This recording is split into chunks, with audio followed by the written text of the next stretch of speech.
Today is my first day going into work. You can just find so much cool stuff in here. Like, so people have like their own individual booths and they sell their own individual things. So everyone has a different style and like everyone's looking for a different thing. So it's really cool. You never know like what new thing is gonna be and what people are gonna have to show you, and also just the people that work there are like a huge family. Like it's nice. And to say that like it's really important for the people who can to do the things that they can for their communities, which is why like we want to encourage art together and use like a communal studio and just like be artists together and encourage people to use their creative outlets more. I'm gonna head in now. It's a little bit rainy and gloomy, but it's all good. We're wearing a bright shirt to bring some light into the day. Yeah, we're gonna get inside.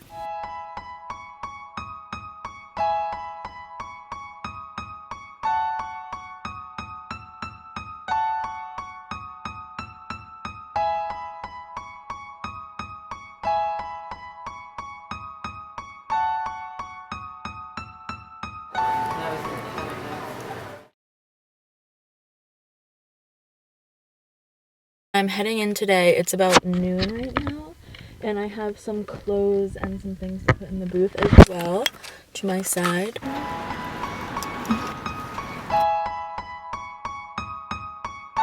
I'm on my way in today to handle a delivery for a customer.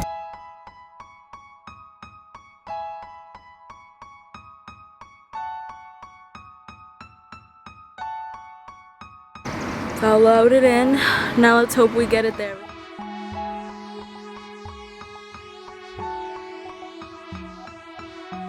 So today we're here organizing things for this bigger booth that has previously had an influx of a lot of things. So now we're just trying to organize it a little bit and price stuff. This is what we organized the booth to be. It's a lot better. Minus the rolling cart. There's this marble slab on here. Hey guys, we're here today in the historic antiques and art Emporium in Burlington. And we're also just here generally to talk about the importance of antiques, the importance of still shopping and engaging in person and with the actual items that you're holding in your hands, and see the value of them and the quality of them and the finish of them and the use of them, and not just having things delivered to your door, but having the actual experience of going out to a store and purchasing something that you're gonna love and something that really has a history behind it, which every piece in this place really does. They all come from a different flea market, antique deal, or an auction, or just collections from people that have lived their lives and all this history. It's really cool, some things that you can find, some historical pieces, and just with the infusion of new things and new technologies, it's just really cool to see. Things that are being built now are not built to last, like things that were previously built. Things used to be built a lot sturdier and live for so much longer, but with marketing and convenience and planned obsolescence and everything being made for as cheap as possible, you really lose the quality and you lose the life. And so it's really cool to see some of those key pieces that are made well.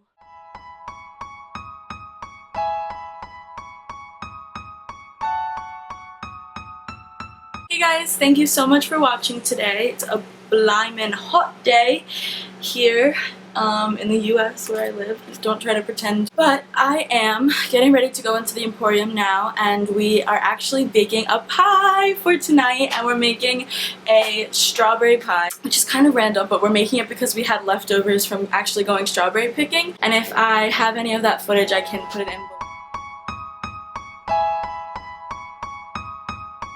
But I'm really excited and hopefully it turns out well. Our first crust kind of went a little wrong, but it's okay because it's all about trial and error. And we're actually having a little get together for all the Emporium dealers. So everyone that has a booth and is really involved in the community and volunteers their time, and everyone is bringing us something to eat. So like a little potluck. We ended up doing this pie because there's like a piece of like strawberry greenery in my mouth. Yeah, we decided to do this pie because we had these leftover strawberries. I'm about to finish up the last few steps of this pie. Our second crust came great. It's brown in all the right places. Now we're gonna arrange the freshly picked strawberries in the pie crust. I've got all my strawberries, and the next step is to pour over the sugar strawberry mixture on top. And then this is gonna sit in the fridge until it sets and basically until the party.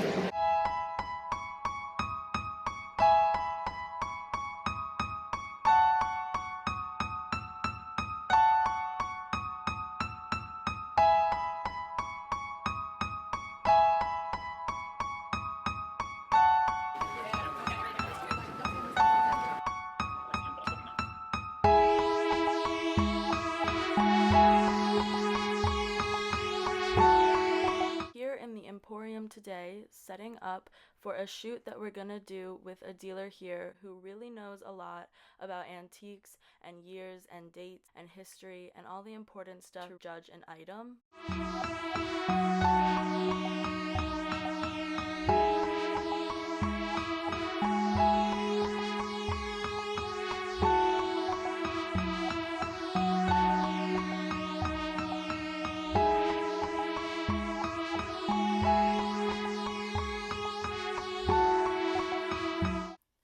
So I'm here lending a hand today, and I'm walking around the floor seeing if I can help anyone out. As you've seen in the previous clips, we had one of our dealers do an evaluation for some items, and some of them didn't work out, some of them did, and it's really cool to see that process.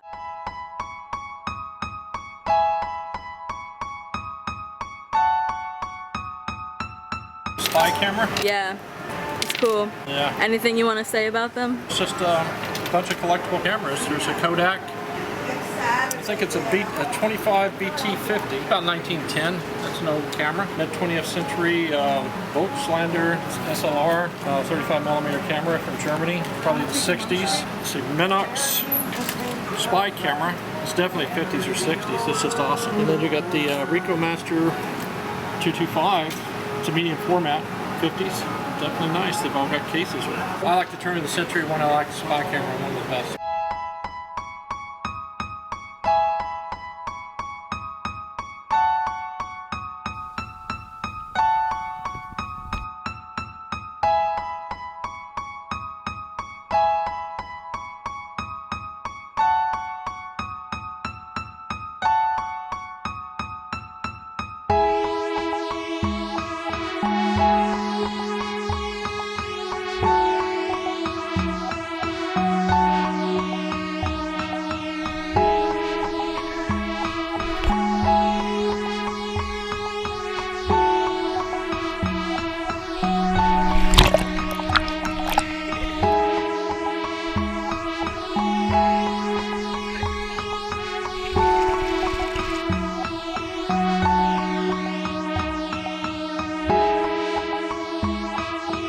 Just going now to this craft show that they have in my neighborhood like bi-monthly, and it's all like self-made businesses and people selling like upcycled things, their own business, their own creative products. So yeah, we're gonna go check that out now, and I hope you guys have a really nice day.